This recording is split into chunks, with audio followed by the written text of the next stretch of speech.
And just join us. Let's go ahead and get started. If you haven't scanned the QR code, please scan it. And for anyone that wasn't here last week with us, 1 million, I'm now overseeing 1 million cups. George moved on to a different opportunity, and we wish him great luck. So my name is Cassidy, and let's get right into it. All right, so today's agenda, we're going to do some 1 million cups history. We'll have our 6-minute presentation from Jeff from Plumas Wood Fiber, and we'll have a 20-minute Q&A, and then we'll wrap up with some announcements and other things from us. So what even is 1 Million Cups? 1 Million Cups is a volunteer-led nationwide program designed to educate, engage, and connect entrepreneurs. We are creating authentic connections, not networking. We're storytelling and presenting, not business pitches. And 1 Million Cups was started by the Kauffman Foundation, and they have over 100 communities nationwide. And we're building communities one cup at a time. And our presenter today, Jeff Greef from Plumas Wood Fiber. Let's give him a round of applause. All right. And then class. I'm going to stop sharing my screen, and you are more than welcome to share yours, Jeff. Okay, time for me to begin? Yes, you're up. Okay.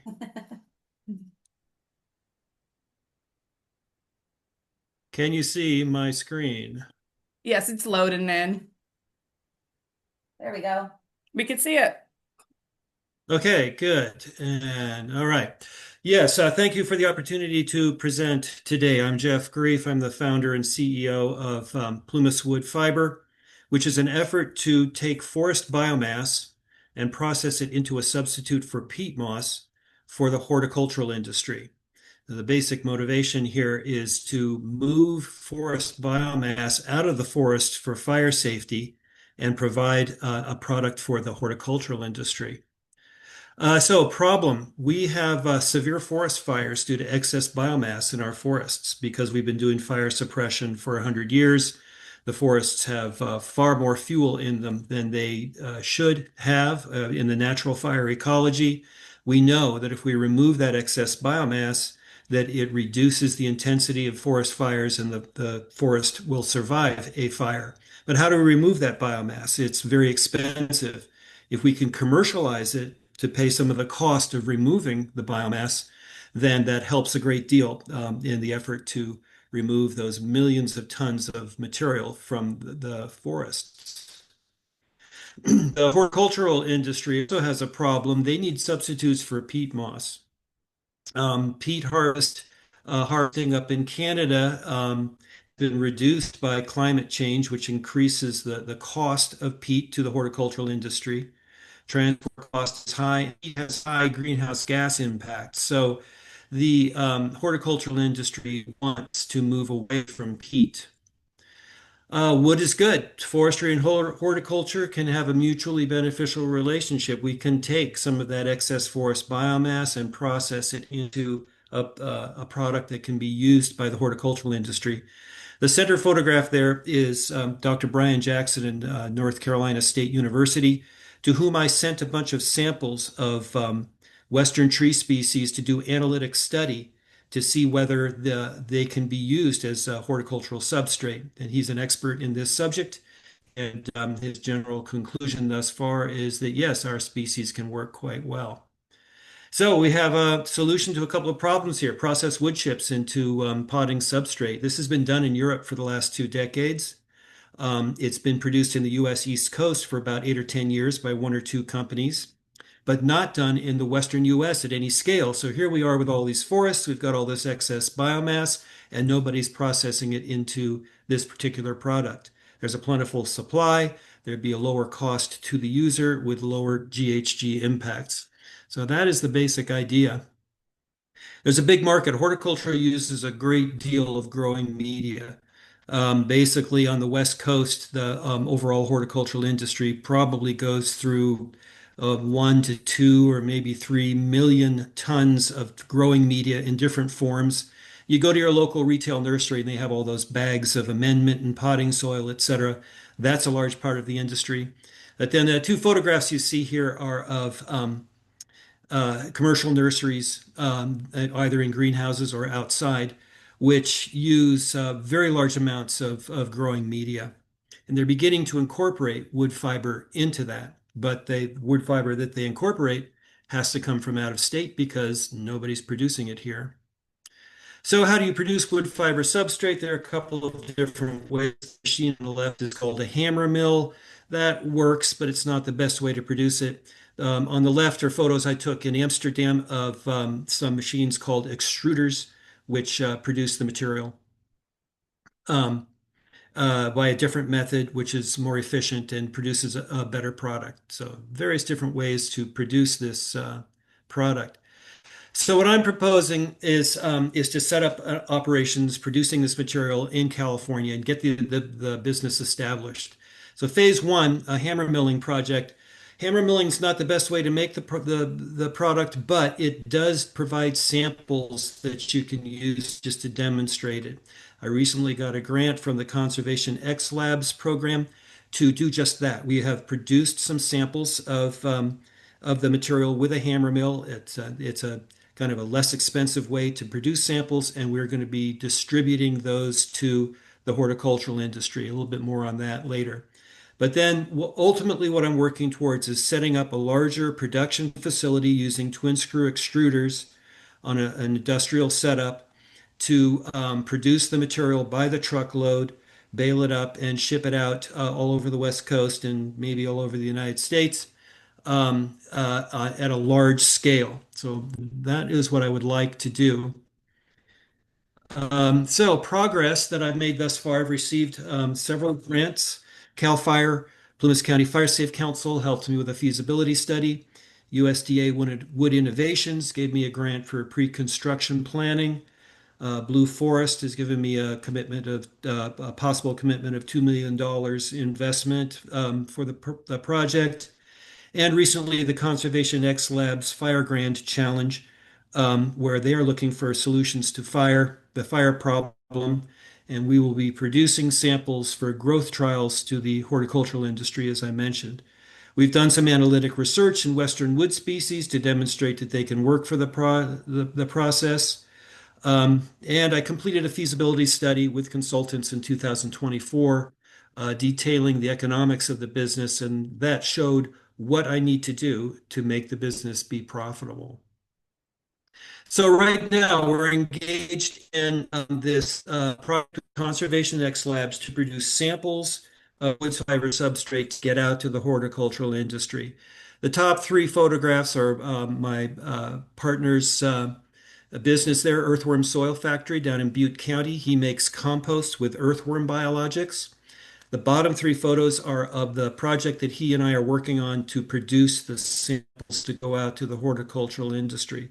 The photo on the bottom left is a hammer mill that we're using to produce the material. And the photo in the middle shows wood chips on the right and the product on the left. The photo on the bottom right shows the finished product of wood fiber substrate, which will be used by the horticultural industry.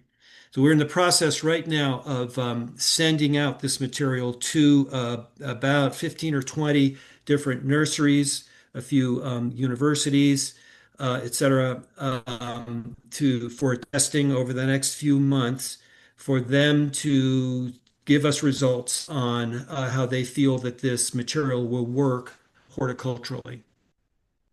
So what I'm looking at now seriously is how can I possibly finance a business like this? Okay, I think I have a good idea. I've got a lot of support from the horticultural industry, but how do you start a startup when you don't have anything to start with? And that's a big challenge. Well, there are some large-scale grant possibilities. The USDA Wood Innovations Program could conceivably grant maybe $1 million or $2 million. There's the CAL FIRE Business Workforce Development Grant, could conceivably contribute $1 million.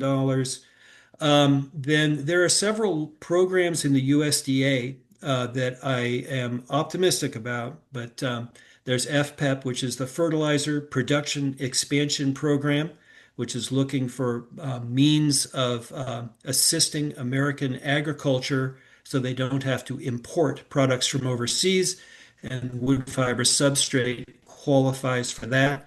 And a similar program is called the Bio-Based Markets Program. These are big meat and potatoes programs from the USDA for assisting agriculture, and I'm hopeful that I may be able to qualify for one of those grants. And recently I learned about the Mellon Foundation is looking for innovative wood products, so I plan to apply for those. Lending possibilities. The USDA has a loan guarantee program, biorefining loan guarantee program that I'm looking into. And I'm also looking into commercial banks. Now, the thing about commercial banks is that they have very strict qualifications, and that's understandable. You really need to have some degree of equity before they're going to consider lending money to you. I don't yet have that equity, so it's kind of a financing conundrum. How do you get you need some money in order to get other money. So I'm in conversations with several commercial banks now to try to understand what their needs are. Investment. I have wondered whether I should solicit VCs for this project. The thing is that biomass is never a very high profit endeavor. It's high volume, low value. Can I meet the expectations of venture capitalists? If they come in with some money, am I going to be able to fulfill their expectations? I just don't know that yet. I think that this business can sustain itself, but it's not the next iPad. It's not going to make huge amounts of profit for somebody. So I'm just wondering whether or not I should try to attract venture capital. I just don't know. So anyway, I've been putting together the information that I need to apply for different kinds of financing, business plan, feasibility study, pro formas, etc. And I've been increasing my knowledge of the available technology to do this. There are different companies that produce extruders and balers, etc. Because I need to have a very clear picture of what the expenses would be in order to initiate this operation. And then just briefly, I plan to co-locate with another biomass business, which is an energy production a company producing electricity from biomass.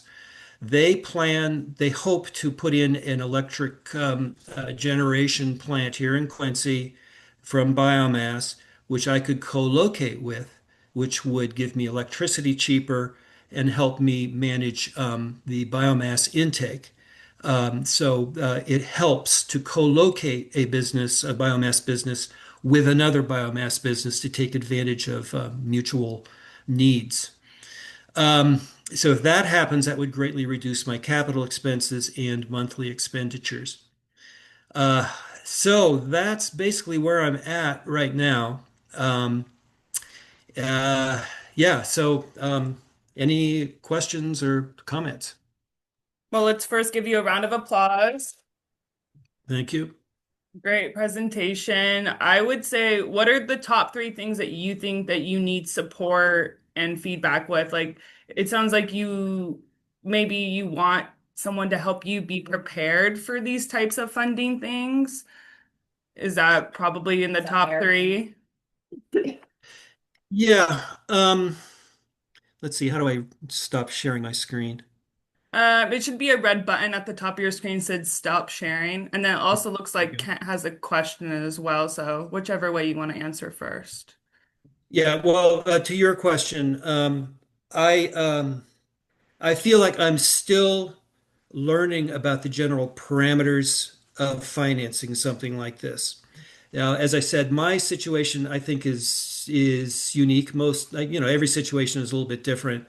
But this isn't like trying to start the next tech thing, the big software program or next big digital device or whatever. Because, as I said, biomass is never a very high profit venture. So that's going to affect how my financing is going to happen.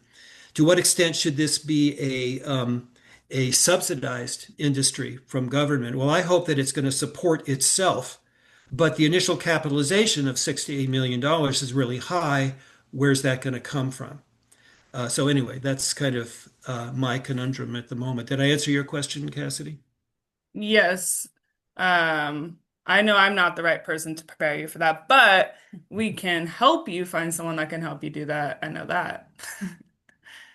Uh, Uh, Kent, you want to ask your question? Sure.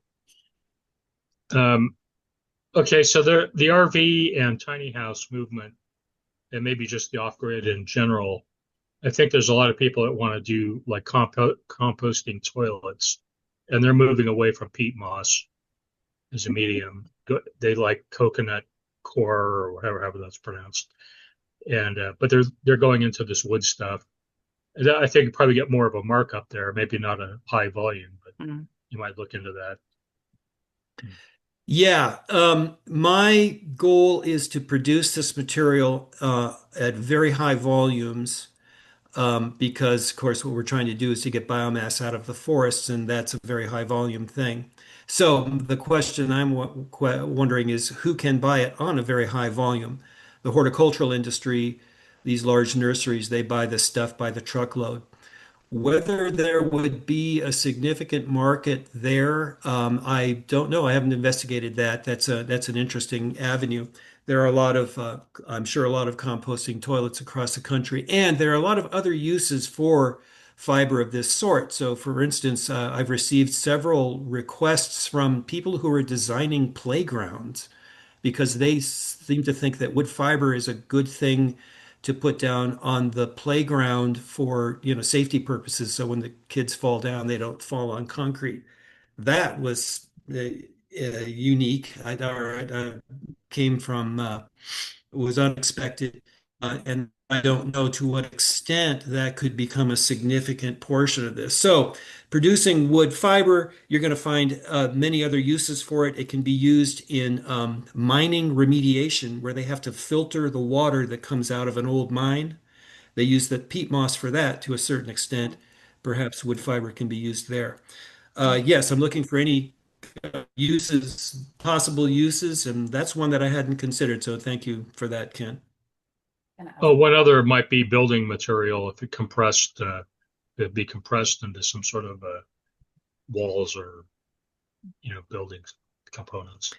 Yeah, I have heard of efforts to use wood fiber in conjunction with, I think, cement to make like construction blocks, like standard concrete blocks, with a formulation including wood fiber, which apparently, makes a good structural block. I don't know to what extent that technology has been developed, but that would definitely be an avenue to pursue. Yeah, At the go for moment, it. I'm focused primarily on the horticultural industry because they already know about wood fiber. They're buying it from other sources. They're bringing it in from out of state, from Northern Europe or from North Carolina, and paying a lot of money in transport costs to do that. So I've got a lot of very positive response from the horticultural industry. It's an established thing, but what isn't established is the production of the material here on the West Coast. So that will be my primary focus. Next week, I'm going to a trade show in Portland, Oregon, which is the largest horticultural trade show on the West Coast. And I'm going to, I have a booth there. I'm going to show my uh, sample of wood fiber substrate and see what kind of attention I get there. I think Heather had a question in the room. Sure. That was one of them. Had any horticultural trade shows. So that's great that you're going to one of the largest ones. So that's amazing. I just want to touch back, and this is not my area at all, but when you were talking about should I consider a VC, shouldn't I? And I know you've been talking with Eva and also Eric with the SBDC. Yes. I would think that, and again, I don't know, but the first thing in my mind, there must be like VCs that are focused on sustainable products and climate change and, trying to find somebody in that area. And I didn't know if that was something that you already looked into or you plan to. Yeah, there potentially could be um, VCs that are kind of more nonprofit and mission based. I don't know. I know we have some out in Humboldt, and they only want to work on projects that are, producing jobs in Humboldt, but Sure. there Mm. might be something like that out your way too. Yes, thank you, Eric. And I need to be in touch with you again, Eric. We spoke before. Um, One thing that I recently discovered is the Mellon Foundation, which now has a program for dealing with forest products. They want specifically to encourage the use of forest products for the purpose of assisting with forest management.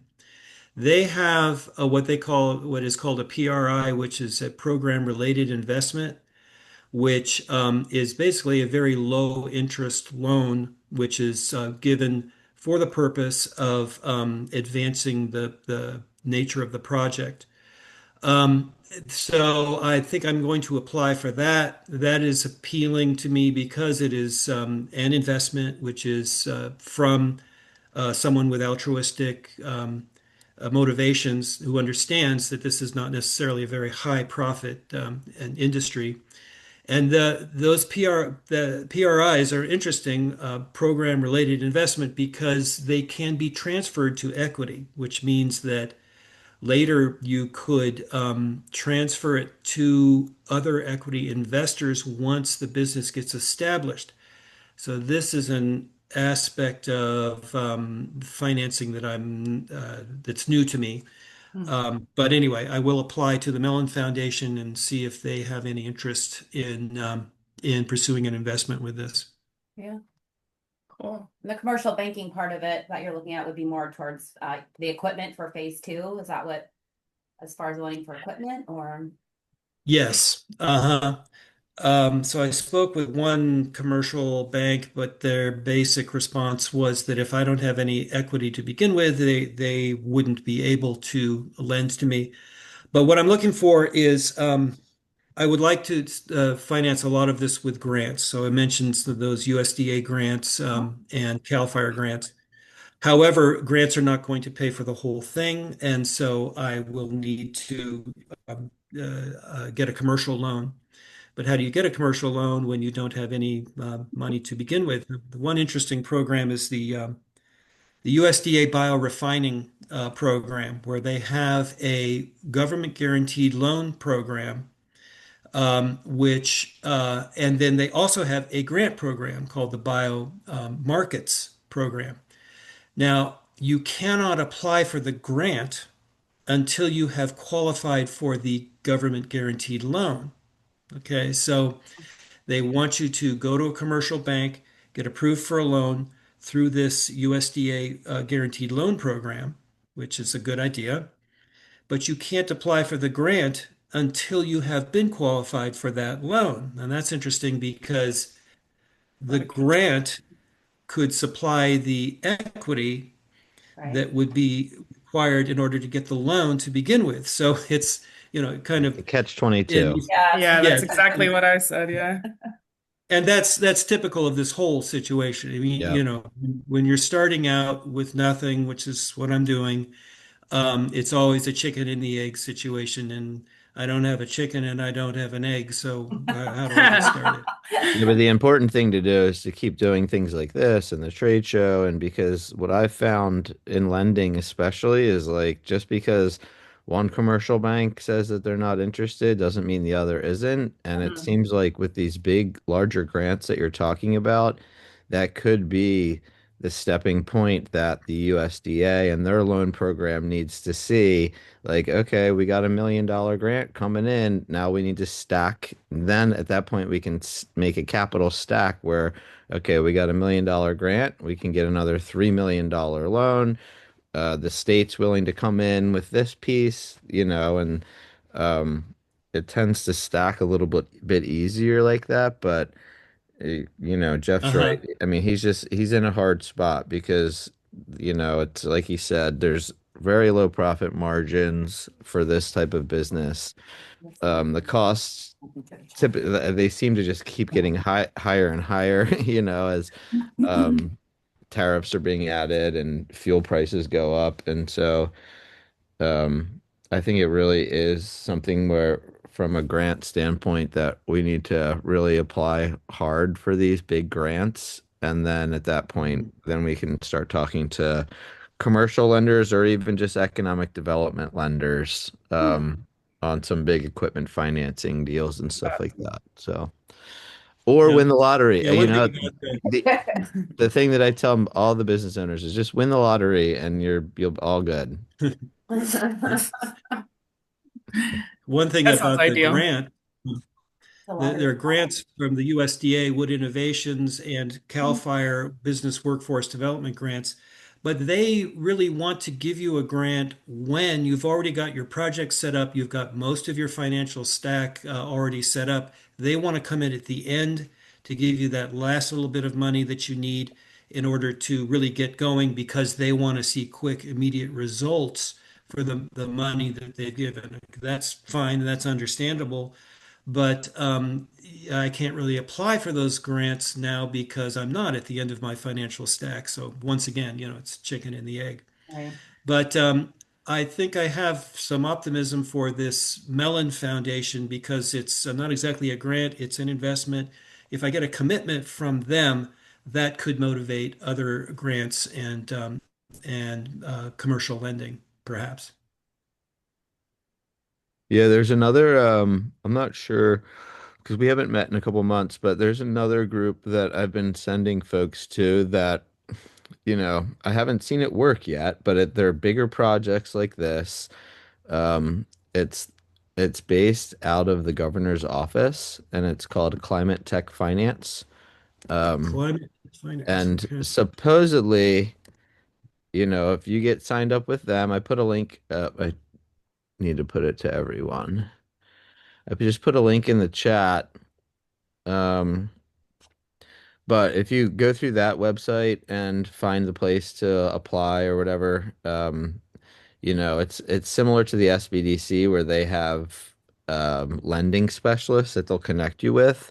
And from what I've been told, they have the specific relationships with lenders that are in the climate tech finance industry, which is what you're in. And so I would spend some time, applying through their site to get linked in with one of their lending specialists. And then at that point, once you're connected with them, then I have them loop me in too, so that we make sure that we're all working on it together. Very good. Thank you. I've got that website pulled up. I will look into it after this meeting. And Eric, I know we spoke before, and I want to speak with you again. You gave me a list of things to do and information to gather. I still plan to do that. As a beginning entrepreneur, I'm swamped with many different things to do, including going to a trade show next week. Oh So I yeah. will get back to you as soon as I can. All right, perfect. The trade show should be fun. I'm taking a super sack full of wood fiber substrate that we Yeah. produced, and I'm going to plunk that down on the floor of the trade show and let people Oh, dig their darn. hands into it. Should be interesting.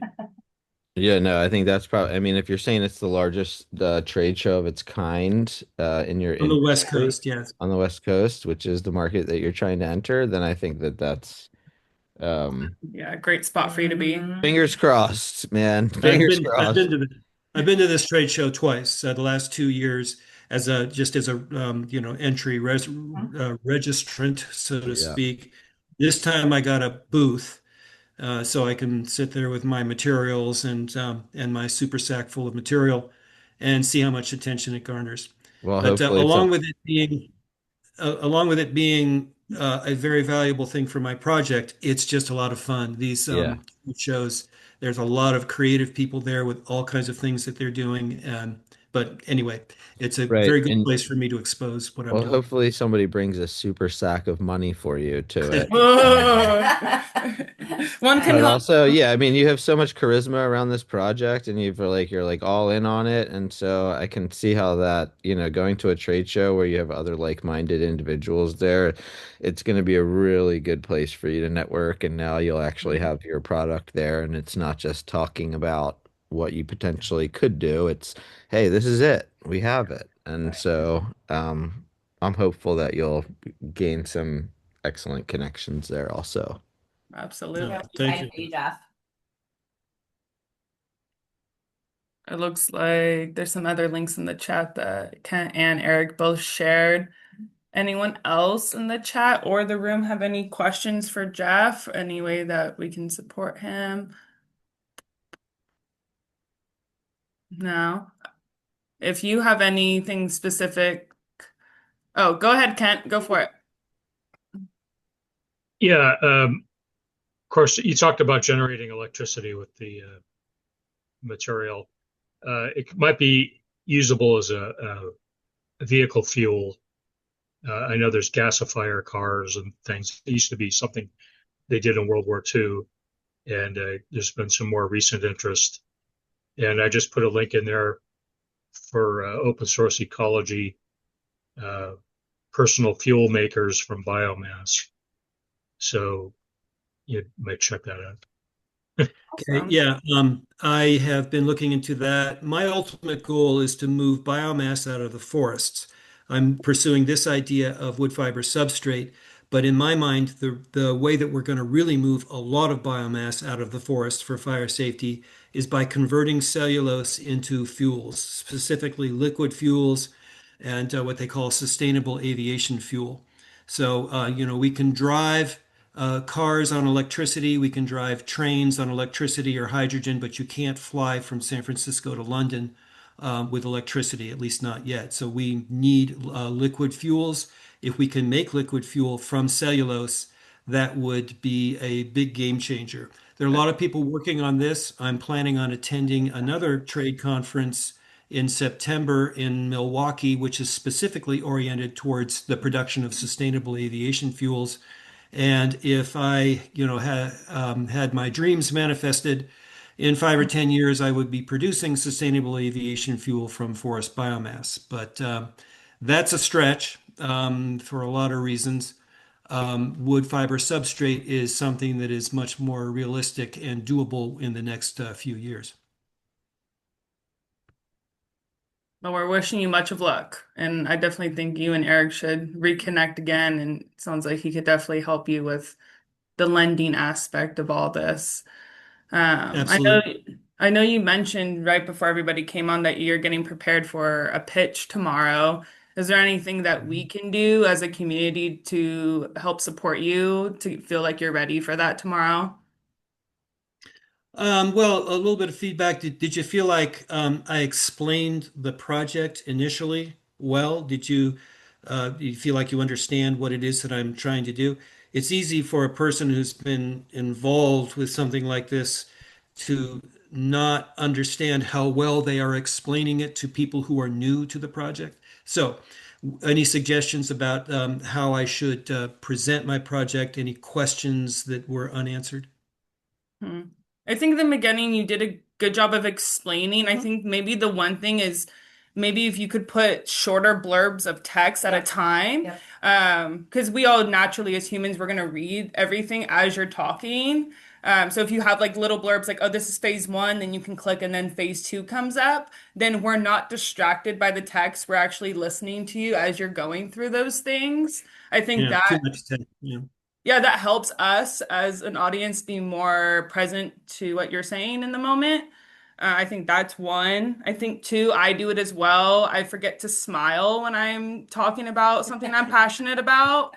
That always is like a natural thing when you're nervous. I do it as well, but that really can help because you are passionate about it. So just smile. Okay. Is there a time limit for you tomorrow? Yeah, it's like 4 minutes. So Okay. that's kind of the problem. You got Exactly. to Yeah. condense a lot of information into a short period of time. And I But think you're absolutely right. it Yeah. also allows them to ask you questions after. So remember that they will ask you Yes. questions. Yeah. So make sure that you stick on your time because this is actually supposed to be 6 minutes. And we're lenient. But make sure you stay in that time frame. So Hmm. and I know the slides, help you keep on track as well. But the one thing I'm trying to think back on is that We could go back I to don't, this. and I'm obviously could be wrong, is I don't know if I saw statistics. Bring your slides back. Um, yeah, there was one statistic about the amount of material that is used. on a Okay. yearly basis. Um, Okay. Go to the next one. Was Okay, it this there's one? that. Yeah, maybe that's what. And Yeah, 20. yeah. Yeah, yeah, yeah. Okay. Okay. That's one statistic that we have from the USDA. There aren't a lot of statistics about exactly how much of this kind of material is used, but this is one hard statistic that we do have. Okay. 2019, 800 businesses, $67 million worth of growing media. It looks like Tramming from Siskiyous has a question, and their question is, how will you source the wood chips and raw lumber? Hi, Tanya. Yeah, it's going to primarily come from service contracts with the Forest Service. So, what the Forest Service does here in Plumas National Forest is they contract with contractors that to go out and do thinning projects in the forest for the purposes of forest management and fuels reduction. So that is the plan, is to receive material from those forest management fuels reduction projects that are done by the Forest Service. There would be other sources too. Some of it would probably come from a sawmill and various other sources. But the idea is to primarily use material that is taken from thinning projects for fuels reduction for forest fire safety. And she wants to know, do they directly deliver to you?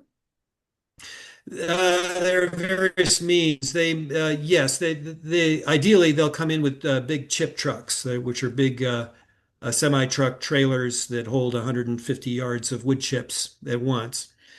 But we may have to receive logs, small diameter logs that are not good for lumber, in which case then we would have to put them into a chipper and chip them up because you got to have wood chips to put it into the extruder machines that produce the substrate. So we would receive chips that have been chipped somewhere else or logs, and we would chip them up ourselves.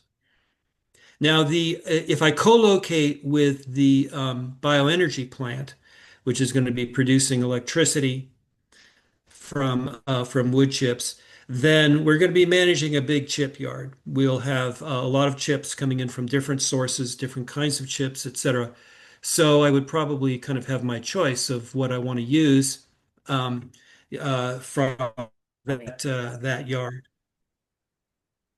Awesome. My one other comment was your slide that had all of your financial, what do I want to say?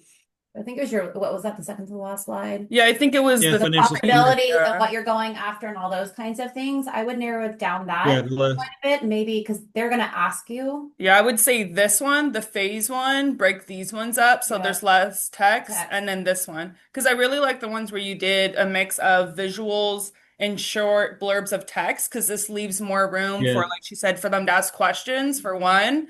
And then two, you're just able to talk about what you want to talk about on this slide without people being distracted by so much text. With all the grants. yes, yeah. Yeah. So I'd go back and look at, Go back make to sure the those grant. last two really Next one. condense those. I think This one, yeah. Yeah. So I think there's three slides. I would go back to those three and see where you can condense information for those ones. I think Eva was on, but she's driving up to Modoc, so I think she went offline because of connection. But I kind of wanted to see what her thoughts were on that, and maybe Eric has some thoughts too. But I would even maybe take Yeah, I mean, just use ChatGPT and tell it to, but summarize that better for you. Oh, really? That's what Put I would this do. in, put like the material from this slide into ChatGPT and ask it to summarize it for me. Yeah, I hadn't thought absolutely. of that. It's Okay. not a Absolutely. bad idea. I'll give it a try, see what happens. Hey, if you're not using AI, then you're gonna be behind. So use AI, save some time. I mean, because they're going to ask you what, if I'm not sure if it's an investor or who you're, doing your pitch to, but they're going to ask you what exactly you need the funding for right now. So I would streamline that. And then they'll probably ask you, well, what streams of funding do you have now? And then you can talk about that if you want to. Okay. Yeah. Yeah, I need to have present a clear picture of how I plan to build the facility and what the requirements are, what I will need in order to pay for it to build the facility. Absolutely. Kent, you have another question or comment? Yeah, I create. I've got latest GPT. Oh, Oh, hold on a can't see second. it. Yeah, Country. it's being censored by AI.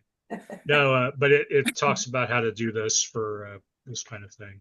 Okay. I don't know how to upload into the chat or how, I have this document on Okay. uh, Well, if you do, if I for could some fit. reason, you can send it. You can send it to me, and We can give it to Okay, why don't Jeff. I do that? Yeah. yeah, no worries. Thank you. You're great. Perfect. Sure. Okay, well, let's give Jeff another round of applause on the presentation. Great job, and Thank we're you. wishing you much of luck tomorrow at your pitch and next week at Yeah, keep us the trade abreast. show. And I'm going to go back to my slides and give you guys some announcements and wrap up and let you guys have your morning back. Let's see. Thanks for everyone being here this morning. Why can I not escape? Okay. Let's see. All right. So thank you from 1 Million Cups Chico community, from me, your host, Cassidy Corbellini, and also Eva Shepard Nickel, our chapter lead. She's on the road today, so that's why she's not with us. She lost connection, but big shout out to both of us. And if you would like or you're interested in presenting at 1 million cups, if you scan this QR code, it goes to the application. If you have any questions beforehand, feel free to reach out to us, either over email or social media or through the website. Any of those ways, feel free to connect and we'll make sure that you feel ready and prepared. And also, if you would like to join the 1 Million Cups Chico community as a volunteer organizer, it would take just 2 hours per week outside of Wednesday mornings. This helps with our community with finding new leads to present, marketing, organizing, setting up for the actual day of the event, anything that can help. And if you're interested, let us know. And you can connect with us over the website if you are interested. Kent, did you have a comment? Your hand's still up. No, I'm Okay. sorry. Let me. No, you're good. I was just making I sure. got. Yeah. Okay. Next week we have 1 Million Cups again. We'll have Axis International Inc. with us. And that will either be here in person at 430 Broadway or at our new ChicoSTART location. Or if you're far, you can connect with us virtually over Zoom, and this link will take you to the Zoom. We also have a free webinar next Wednesday at 11 a.m. ChicoSTART is a Grow with Google partner, so every third Wednesday of each month, we run a free webinar providing you with tools. This one will be for digital skills for everyday tasks. If you scan this QR, you will register and you'll get the Zoom link from there. And it's just a quick hour webinar. It's free. It gives you some skills and you can take that with you. For anyone that is on here, especially Jeff, please make sure you sign up for the Startup Story Challenge. The Startup Story Challenge is through Grow Tech Fest, our annual tech conference that we host every year. This year will be November 6th and 7th. November 6th will be the day that people do their pitch. The top 3 pitches will get cash prize. So make sure you scan the QR, apply by August 31st at 5 p.m. If you have any questions, again, feel free to reach out to us. We're here to help you. The application is super easy, no stress. And just like you had a presentation deck today, you just upload that as well. Oh, Gagadar, do you have a question or comment? Uh, Question. So we Yes. are meeting tomorrow for the prep call, right? Correct. Yes, I will be meeting with you tomorrow. No, I'm planning to come in person at least for one time Okay, for this presentation next week. awesome. So the address, as you mentioned, it is new place, but that's the address, right? Yes, 430 Uh, Broadway, and I'll be so- able to provide you all the details tomorrow as well. I'm assuming there's no parking hassle or any of those things, right? A free parking and whatnot, free We coffee. can we could talk more about it tomorrow when we meet, and I can make sure that you feel all ready and everything. Sounds good. Thank you. You're welcome. All right. Some other announcements. Also, with GrowTech, we also host GrowTech Hangs. We're going to be hosting one before GrowTech Fest this year, and this one is going to be called Quick Fire Session and Hang. Take your ideas to action. It will be with a speaker called David Bland. He's written many books. And this is going to be held at the Westport down in downtown Chico on Broadway as well. If you scan this QR code, it will go to the Eventbrite page for you to register. And that event will be on Wednesday, September 10th from 5 to 7:30 p.m. And again, if you have any questions, feel free to reach out to us. And if you want to stay connected with us over social media, please follow us on Facebook, Instagram, LinkedIn, all the things, and we'll keep you updated with upcoming presenters and other things going on in our Chico community. And then big shout out to all of our Chico community sponsors, ChicoSTART, GrowTech, SBDC, Half a Bubble Out, Tri-Counties Bank, and Global Entrepreneurship Network. And lastly, to leave you today with a quote, I don't like to lose at anything, yet I've grown most not from victories, but setbacks. And that is a quote from Serena Williams. And yeah, that is all that we have today for 1 Million Cups. If you guys have any questions, feel free to stick around. But I hope you have a great rest of your Wednesday. Good luck tomorrow, Jeff.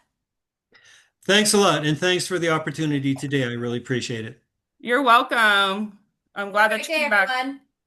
Bye, everybody.